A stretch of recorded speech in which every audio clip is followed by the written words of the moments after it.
2100 megahertz, 100 frames a second at 4K from a 3060 Ti. Oh yeah. Ladies and gentlemen, have you heard of the RTX 3060 Ti? I have, and in today's video we've got hold of the one from Zotac. This is the Twin Edge, and this is going to be very enticing for a lot of people that want to maximize performance but don't want to spend money on something that's overkill, really. It's a completely separate cooler to the one that's found on the 3070, unlike Asus and their ridiculous Strix cards that are pretty much exactly the same. As you go down, you're paying for a cooler, and the price actually of the 3060 Ti Strix was above that of the 3070. This should be right on the money. Are you having trouble finding PC components that are actually in stock? Are you sick of seeing graphics cards for $200 above the RRP? Then I've actually got the solution to your problem.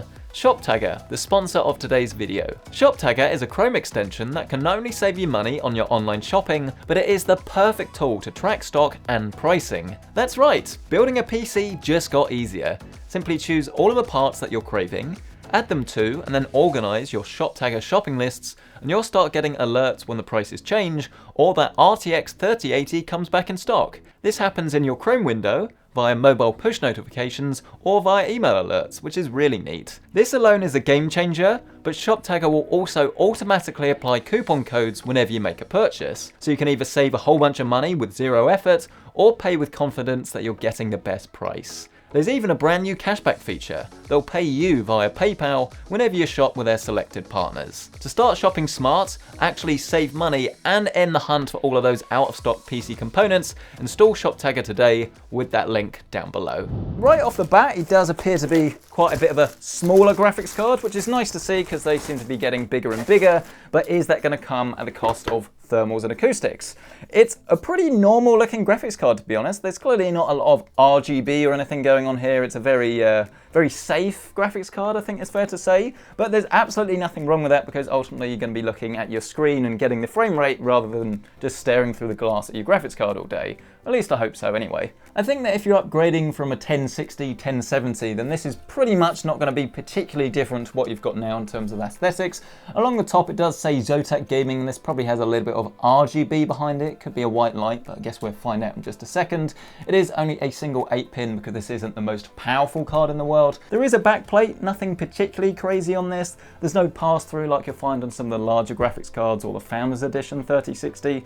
But again, there's not really anything to complain about here. I think if you're buying this, then it's pretty much the safe upgrade. You plop it in and you don't really think about it anymore. The only other thing to mention really is the I/O, and here we have 3 display ports and 1 HDMI, but of course we do have HDMI 2.1 here, so if you have a 4K TV and you want to run 4K 120, I'm not sure this is going to be able to drive most games at 4K 120, but you certainly can do it in terms of output. So on the whole, I'd say that this is a pretty inoffensive graphics card. It doesn't do anything wrong, but will that change once we actually get this inside of our test rig and start doing some benchmarking and looking at those thermals and of course acoustics? It definitely is worth noting that we have actually changed our test rig around a little bit. We're now using a Corsair 4000D Mesh Edition. The main thing that you need to know is that the open air testing should be pretty similar, but as soon as we do a little bit more of a real world closed case test, then you should note that because we have this triple radiator at the front and this overclocked i9 processor, it's going to be a little bit more, not obviously a torture test, but this is going to be like a worst case scenario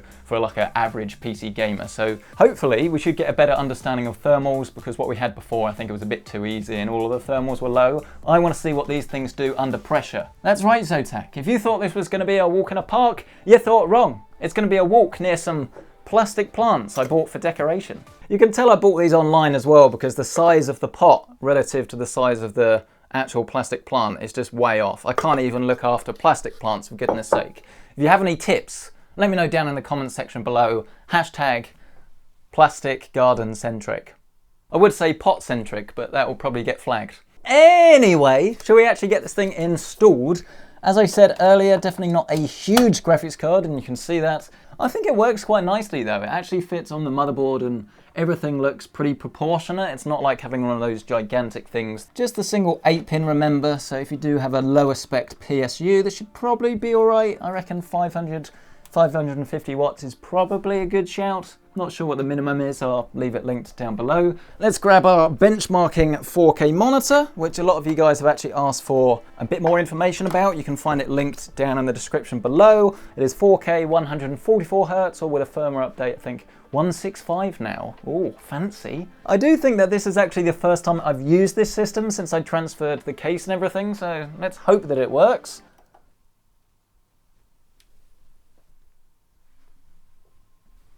Oh dear, that is actually plugged in as well. This was not part of the video. Are you joking me? The power switch has actually broken on this. It has to be re-threaded through. That is lame. I'll have to do it the old-fashioned way then. You'd think that I'd plan this as some form of entertainment. That's the wrong screwdriver.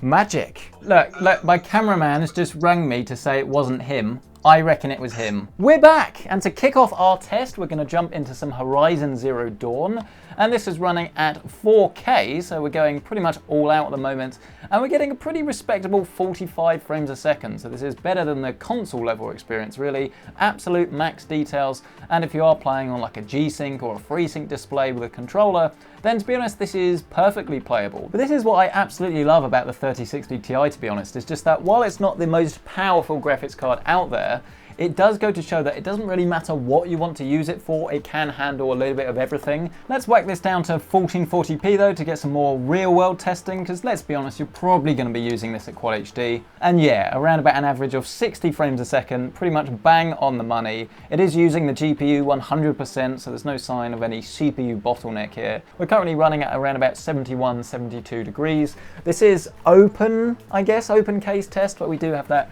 front radiator, which I don't recommend for a gaming PC unless you have to have it. In terms of power, we're using around about 346 watts for the entire system. It definitely is making a fair bit more noise than the Founders Edition, but to be honest, it's not too bad. It's not really anything that would actually stop me buying this card, because the noise itself, this is going to sound a little bit weird, but it's not an unpleasant noise. I mean, have a listen.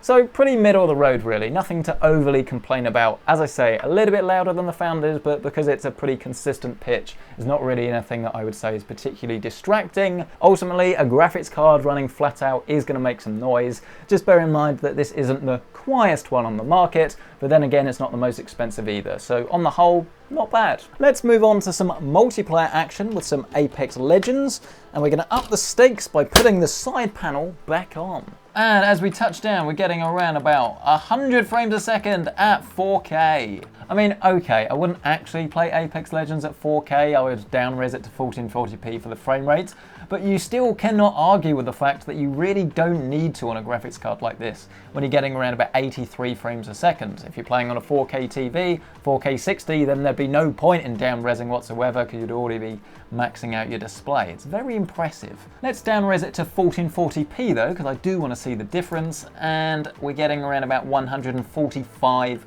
150 frames a second now. Oh, and sidebar, does anyone else think that Fuse is ridiculously OP? Like, it's great to play as him, but I don't really like bumping into other Fuses. I guess at the moment he's like a 13 amp, and I reckon he needs to be a 10.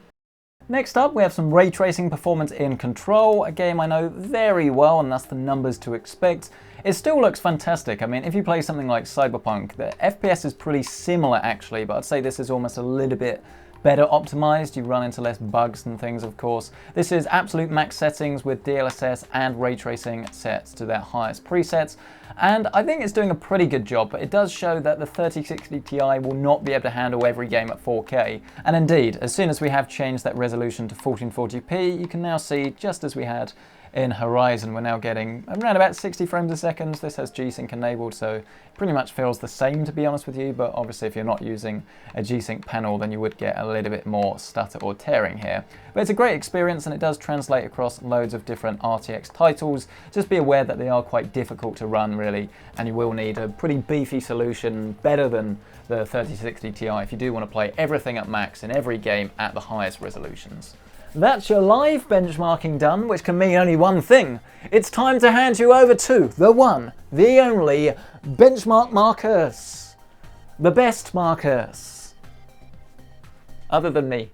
It's me everybody, Benchmark Marcus. I'm back again to tell you pretty much the same news I say in every video, which is that if you are looking to buy a 3060 Ti, they're pretty much all the same when it comes to outright performance. Even if you are looking at something that's pre-overclocked, I just don't think it's worth it because the amount of tangible performance difference is pretty much negligible at this stage, another word that I can't say. As for the 3060 Ti itself though, this is definitely my favourite card in the stack at the moment, just because it really is the jack of all trades. Yes, if you are playing on a 4K TV and you're wanting to completely max it out in every single game with all of the details, then you're going to have to spend a little bit more money. But I just don't think there's any real need to do that for most people, because the gameplay that you can get out of this is just fantastic. It's definitely not the most powerful graphics card that Nvidia will sell you, but in my opinion, it definitely is the best one when it comes to price to performance, and it just hits the sweet spot in my book.